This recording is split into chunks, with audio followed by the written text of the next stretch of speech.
NHL regular season recap, night 91. All 32 teams in action tonight. The first matchup between Washington and the New York Rangers, and the Caps get a surprising victory in this one by a final score of 3-2. In the first period, it's both Adam Fox and Anthony Mantha, who's been surprisingly good for Washington this year, that make it 1-1 after one. In the second, Fox gets his second goal of the game, the only other goal for the Rangers here. In the third, though, Nick Dowd and TJ Oshie, returning from his injury break, make it 3-2 Caps, and it stuck that way. Neither goalie was fantastic. Charlie Lindgren and Jonathan Quick facing a combined 48 shots tonight, or I guess this afternoon. Lindgren 25 of 27. He had a .926. It was a solid game, just not facing a ton of quantity. Jonathan Quick 18 of 21 for an .857 in the losing effort. The Canucks taking on the Buffalo Sabres, and this one ended up being a surprisingly low-scoring affair. The Canucks win it by a score of 1-0. Sam Lafferty with the lone goal in the game coming in the second period, 2 minutes in. Demko goes 26 for 26. UPL goes 22 for 23. It's rare that we see these games where two high-scoring teams don't end up scoring many, if any, goals, but tonight was one of those cases. Buffalo not nearly as high-scoring as they were last year, but of course still have some pretty good offensive talent. The Canucks, we know what they're capable of this year. Nonetheless, the Canucks continue to roll through the East. Buffalo continues to be terrible coming off of wins in their previous game. That trend just continues this year. They're probably, 2-15, 2-16, something like that off of wins. Pretty brutal, but nonetheless, a big win for the Canucks here, 1-0 over Buffalo. The Senators taking on the San Jose Sharks, and finally the Senators get a win in this one, but they almost managed to blow this one too. Giroux and Shabbat score in the first. Anthony Duclair makes it 2-1. In the second, though, Vlasic and LeBanc both score to make it 3-2 Sharks before the Sens wake back up, and Kachuk and Batherson score twice to make it 4-3. The Sharks tie it again in the third, but with 5 seconds to play, it's Vad Tarasenko that scores the eventual game-winning goal. Neither goalie very good in this one.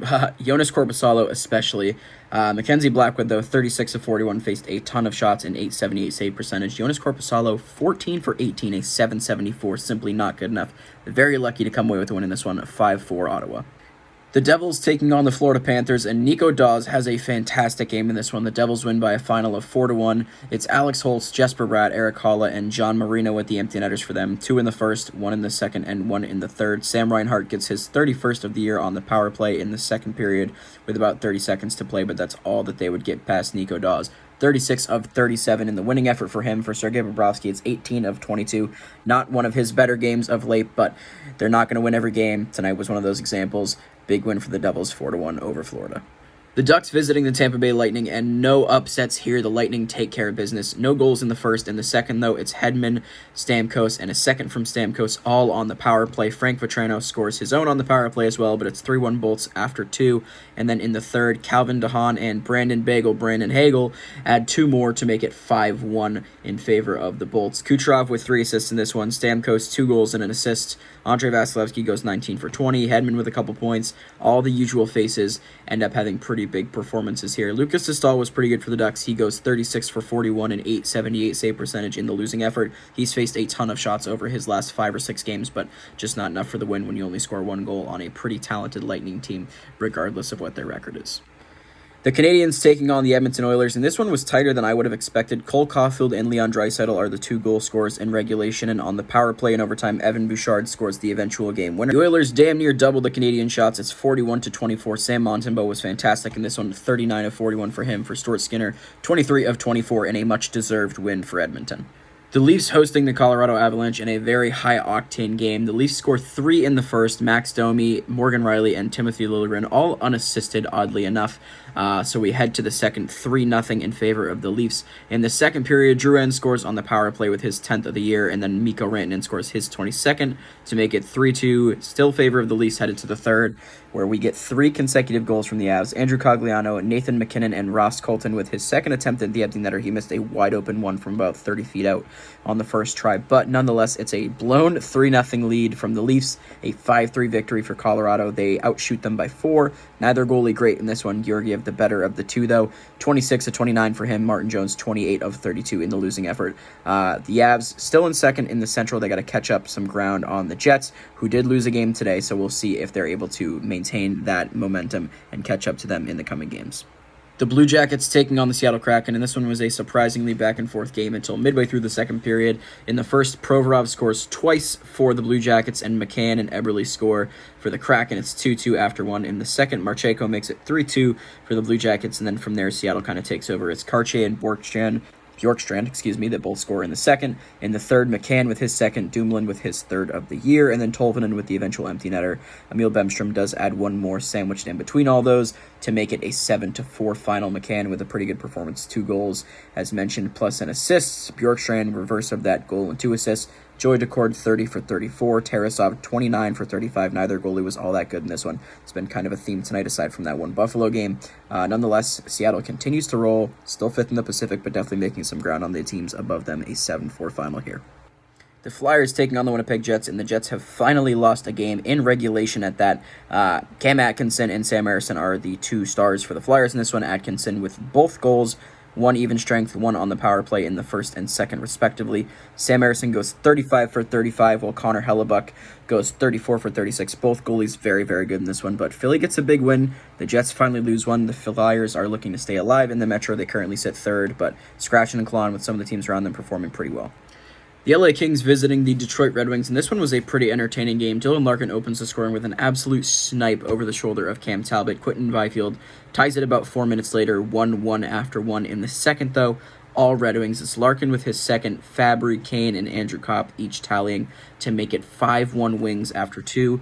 In the third, Pierre Dubois and Quinton Byfield with his second of the game make it 5-3, but they're not able to knot it up and force overtime. Alex Lyon, once again, pretty good. 33 of 36. Cam Talbot, as I mentioned in my power rankings, slowing down a bit over the last 10 or so games. 22 of 27 in this one. Really not a great showing from him. The Red Wings get a much-needed win, and the Kings continue to slowly slide down the Pacific Division standings, kind of getting caught by the Oilers and Seattle Kraken. The Penguins visiting the Carolina Hurricanes in a pretty important Metro Division matchup, and the Penguins are not able to get 2 points in this one, but they do get 1 in the first. Brett Pesce and Jordan Martinook both score, making it 2-0 Canes after 1. No goals in the second, and in the third, it's Jake Gensel and Brian Rust. Rust tying it with less than a minute to play, forcing overtime, and Pesce gets his second of the game as the overtime hero. Both goalies pretty solid in this one. Antti Ranta, 38 of 40, maybe the best game he's had all year. Tristan Jarry, 32 of 35, a very good performance from him as well, just not quite enough for the victory. It's a much-needed win for the Canes as they're continuing to look to catch the Rangers despite their goaltending woes, which were pretty absent in this one. The Islanders taking on the Predators, and there were no goals in this one until the third, and it ended up being kind of a wild one. J.G. Pageau scores the first. Luke Evangelista ties it with less than 5 minutes to play, and then a heartbreaker for Islanders fans. Less than 10 seconds to play in regulation.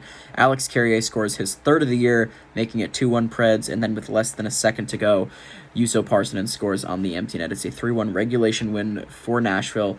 UC Saros, 24 of 25, pretty good as per usual. Ilya Sorokin, 25 of 27, also pretty good. Again, just a heartbreaking loss if you're an Islanders fan, but these games happen. They continue to fall through the Metro Division. Big 3-1 win for the Preds. The Blackhawks hosting the Stars, and as has been the case so far this year, the Stars take care of business against Chicago. Boris Kachuk opens the scoring in this one in the second, but in the third, it's Duchesne, Marchment, and Pavelski all scoring for Dallas. Kind of what you expect from this game. Both goalies pretty solid. Jake Ottinger, 20 of 21. Mrazek, as per usual, gets many more shots than the opposing goalie. 27 of 29 for him. Not really too much else to talk about in this game. Dallas should win this game pretty much 19 times out of 20. They win this one 3-1. Bruins taking on the St. Louis Blues, and this one was pretty back and forth until the overtime. Marchand and Hayes in the first, McAvoy and Neighbors in the second, Marchand again, and Oscar Sundqvist in the third, and then in the overtime, Charlie McAvoy gets his second of the game. Swayman, 20 of 23 in this one, not his best performance, but a win is a win. For Binnington, 31 of 35, the much busier of the two goalies, but just not quite enough for the win in this one against a very strong Bruins team. The Coyotes taking on the Minnesota Wild, and this one was all Coyotes. In the first period, they score 3, Kerfoot, Bukestad, and a second from Bukestad on the power play. In the second, it's Keller, and then Nick Bukestad completes the hat-trick effort in the third period, just 38 seconds, and Keller gets his second of the game, and that's where the score would stand 6-0 in favor of the Coyotes over the Wild. Philip Gustafson goes 13 for 18 in the shots he faced. Fleury comes in and gives up one more on 15 shots. Arizona got outshot in this game, 38-35, but Connor Ingram goes 38 for 38 in the shutout bid. one of his best games in a long time. He was good early on in the season, has faltered a bit lately, but this one's a really good one from him. A tough one for the Wild, who again are still trying to climb out of these Central Division depths, but the Coyotes are the team ahead of them. This is a tough loss for them and a huge win for the Yotes, who are still in the mix for a playoff spot despite some of the teams climbing pretty rapidly in the Pacific. We finally reached the final game of the night. Kudos to any of you that are still watching at this point. It's between the Calgary Flames and Vegas Golden Knights, and Calgary continues to be on a bit of a hot streak in this one. They win by a final score of 3-1. Their goals coming from Coleman and Kadri in the first and Backlund in the second. Chandler Stevenson breaks the shutout bid for Markstrom in the third, but that's the only goal Vegas would score. Markstrom goes 31 of 32. Logan Thompson, I believe, goes 23 of 26. The score stats are a little bit messed up right now. Both goalies pretty good in this one, though, but it's a big win for Calgary. They're looking to catch up to both Seattle and Edmonton. Of course, Edmonton has taken off a bit. Seattle's been doing pretty good lately as well, but if they can keep this momentum up, they're at least going to be fighting for a wild card spot, which is just going to make the West all that more interesting come playoff time. So that's it for NHL regular season recap of night 91. Just 2 games tomorrow. Hopefully you guys are football fans, because that's what the league's focused on. We'll talk to you then for those 2.